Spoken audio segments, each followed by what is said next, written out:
हे इंद्र, सभी देवता तुम्हारे मित्र हैं। जो सूर्य स्वर्ग में प्रकाश करते हैं वे तुम्हारे द्वारा ही ज्योतिमान हैं। हे स्तोताओं, इंद्र को अनेक स्तोता बुला चुके हैं तथा बहुत से स्तोताओं ने इंद्र की स्तुति की है। उन्हीं पराक्रमी इंद्र को तुम भी अपनी स्तुतियों के द्वारा सुशोभित करो।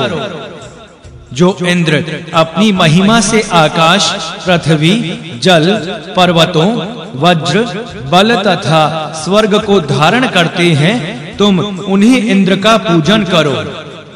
हे इंद्र, तुम विजय प्राप्त करने वाले यश के लिए तेजस्वी हुए हो। तुम अकेले ही अपने शत्रुओं को नष्ट कर देते हो। सूक्त 63वां देवता इंद्र। यह इंद्र विश्व देव और भुवन सुख पाने का प्रयत्न करते हैं। वे इंद्र आदित्यों सहित आकर हमारे यज्ञ, शरीर और संतान को शक्ति प्रदान करें। जिन देवताओं ने स्वर्ग की रक्षा के लिए राक्षसों का विनाश किया था, वे इंद्र, आदित्य और मरुत हमारे शरीर की रक्षा के लिए हमारे यज्ञ में पधारे। जिन इंद्र ने अपनी शक्ति से सूर्य को प्रत्यक्ष किया तथा पृथ्वी को अन्न वाली बनाया, उन्हीं इंद्र से हम देवताओं का हितकारी अन्न प्राप्त करें तथा वीरों से युक्त रहते हुए 100 वर्षों की आयु प्राप्त करें। इंद्र हवि देने वाले यजमान को अन्न देते हैं। इस कार्य में कोई भी इंद्र की सहायता नहीं कर सकता। वे इंद्र यज्ञ ना करने वालों पर अपने चरण का प्रहार करके उन्हें कब ताड़ना देंगे तथा हम स्तोताओं की प्रार्थना कब सुनेंगे। हे इंद्र, जो पुरुष सोम रस लेकर अनेक स्तोत्रों द्वारा तुम्हारी प्रार्थना करता है, वह प्रचंड बल और ऐश्वर्य प्राप्त करता है। हे इंद्र, तुम सोम रस अत्यधिक पीते हो, उससे बल अत्यधिक उत्पन्न होता है। हे इंद्र, तुम अपने जिस बल से असुरों का नाश करते हो, हम तुमसे उसी बल की याचना करते हैं। हे इंद्र, जिस बल से तुमने दशगव, अद्रिगु और कांपते हुए स्वर्ण रथ की रक्षा की थी तथा सागर को पुष्ट किया था, हम तुमसे उसी बल की याचना करते हैं। हे इंद्र, जिस बल से तुमने जलों को सागर की ओर गमनशील बनाया, हम अमृत के मार्ग में आगे बढ़ने के लिए उसी बल की याचना करते हैं। सूक्त 64वां देवता इंद्र। हे सत्य के द्वारा विजय प्राप्त करने वाले इंद्र, तुम हमारे प्रिय हो। कोई भी तुम्हें ढक नहीं सकता। तुम स्वर्ग के स्वामी हो और तुम्हारा विस्तार स्वर्ग के समान है। तुम हमें अपने प्रिय के रूप में स्वीकार करो। हे इंद्र, तुम यज्ञ में सबके सामने आकर सोम रस पीते हो तथा आकाश और पृथ्वी दोनों में ही प्रकट होते हो। तुम स्वर्ग के स्वामी हो। जो तुम्हारे लिए सोम रस निचोड़ता है, तुम उसकी वृद्धि करते हो। हे इंद्र, तुमने असुरों को मारा और उनके दृढ़ नगरों का विनाश किया है। तुम स्वर्ग के स्वामी हो और मनुष्यों की वृद्धि करते हो। हे अधर्वयु जनों, शहद से भी अधिक मीठे अन्न से इंद्र को तृप्त करो। ये इंद्र सदा यजमान की वृद्धि करते हुए स्तुतियां स्वीकार करते हैं।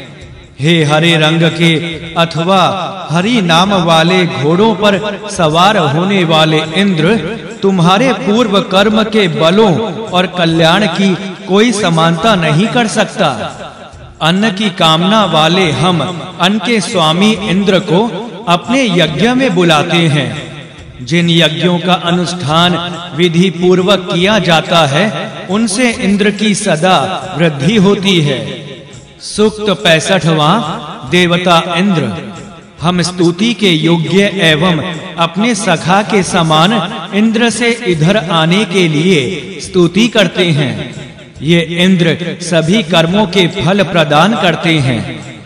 हे स्तोताओं, इन तेजस्वी, देखने योग्य, वाणी रूपी अन्न वाले तथा गायों को ना रोकने वाले इंद्र के प्रति शहद और घी से भी अधिक मधुर वाणी का उच्चारण करो। कार्य साधन के हेतु असीमित शक्ति वाले इंद्र दीप्तमती दक्षिणा के रूप हैं। सूक्त 66वां देवता इंद्र। हे ऋत्विजों, जो इंद्र अपने रथ से घोड़ों को खोलकर शांत भाव से यज्ञ में बैठते हैं, उन्हीं प्रशंसा के योग्य इंद्र की स्तुति यजमान की कल्याण कामना के लिए करो।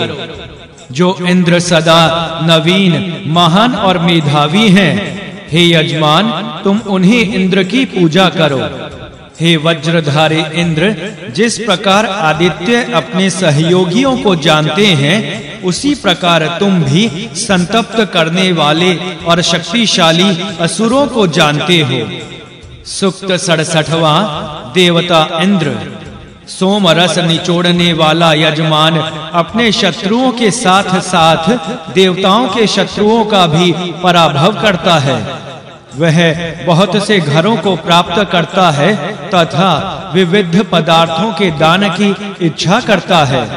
वह शत्रुओं से घिरा हुआ नहीं रहता तथा अन्न का स्वामी बनता है। इंद्र उसे पृथ्वी संबंधी सभी धन देते हैं। हे मरुतों, तुम्हारा तेज संताप देने वाला है, वह हमारे सामने आकर हमें जीर्ण ना करे। तुम अपने नवीन, चयन योग्य और अविनाशी उस बल को हम में स्थापित करो, जिसे शत्रु कभी प्राप्त नहीं कर सकते। अग्निदेव बल देने वाले, देवों के होता, उत्पन्न हुओं के जानने वाले तथा बल के अनुज हैं। वे अपनी ज्वालाओं से यज्ञ को सुसज्जित करते हैं तथा होम अग्नि में डाली गई घृत की बूंदों तथा उनकी दीप्ति की कामना करते हैं। हे स्वर्ग के नेता मरुतों, फल देने के समान तुम अपनी प्रशति नाम वाली घोड़ियों के द्वारा यज्ञ में आते हो। तुम इन बिछी हुई कुशाओं पर विराजमान होकर सोमरस का पान करो। हे अग्नि, तुम देवताओं को हमारे इस यज्ञ में लाकर उनका पूजन करो। तुम होता के रूप में पृथ्वी, अंतरिक्ष और स्वर्ग तीनों स्थानों में विराजमान हो। तुम हवि का भाग सभी देवों को पहुंचाकर स्वयं भी ग्रहण करो तथा मधुर सोमरस पीकर तृप्ति प्रदान करो। हे इंद्र, यह सोमरस तुम्हारे शरीर के बल को बढ़ाने वाला है। अन्य सबको वश में करने के लिए तुम्हारी भुजाओं में बल व्याप्त है। हे इंद्र, यह सोमरस निचोड़ा जाकर तुम्हारे पीने के लिए पात्र में रखा है। तुम इसे तब तक पियो जब तक ब्राह्मण संतुष्ट ना हो जाए। मैं पहले के समान ही अपने यज्ञ में इंद्र का आह्वान करता हूँ। हे इंद्र, तुम अधर्मियों जनों द्वारा दिए गए इस सोमरस रूपी मधु का पान करो। सूक्त 68वां देवता इंद्र। जिस प्रकार सरलता से गायों का दूध दुहने के लिए दोहनकर्ता को बुलाया जाता है, उसी प्रकार रक्षा का अवसर आने पर हर बार इंद्र का आह्वान करते हैं। ऐश्वर्य संपन्न इंद्र सदा प्रसन्न रहते हैं और यजमानों को गाय देते हैं। हे इंद्र, प्रातः काल, मध्याह्न काल और सायंकाल के तीनों सवनों में आकर सोमरस का पान करो। हे इंद्र, तुम्हारी उत्तम बुद्धियों को हम जानते हैं। तुम हमारी निंदा मत होने दो तथा हमारे यज्ञ में आओ। हे स्तोताओं, कोई भी इंद्र की हिंसा नहीं कर सकता। तुम मित्रों का मंगल करने वाले इंद्र का आश्रय लो। हे स्तोताओं, तुम इंद्र का आश्रय ग्रहण करो। इससे निंदा करने वाले हमारी निंदा नहीं कर सकेंगे। हम इतने यशस्वी बने कि शत्रु भी हमारे यश का गान करें। इंद्र के द्वारा सुख प्राप्त करके हम सुंदर कृषि से संपन्न बने। हे स्तोता, ये इंद्र मनुष्यों को प्रसन्न करने वाले, मित्रों को मुदित कराने वाले तथा यज्ञ की शोभा के रूप हैं। इन इंद्र के लिए सोमरस अर्पण करो। हे इंद्र, तुम सोम रस पीकर वृत्र असुर के लिए मृत्यु रूप बनो तथा युद्ध क्षेत्र में हमारे ऐश्वर्य की रक्षा करो। हे इंद्र, तुम सैकड़ों कर्म करने वाले हो। हम हवियों के द्वारा तुम्हारी पूजा करते हैं और धन पाने के लिए तुम्हें अपने यज्ञ में बुलाते हैं।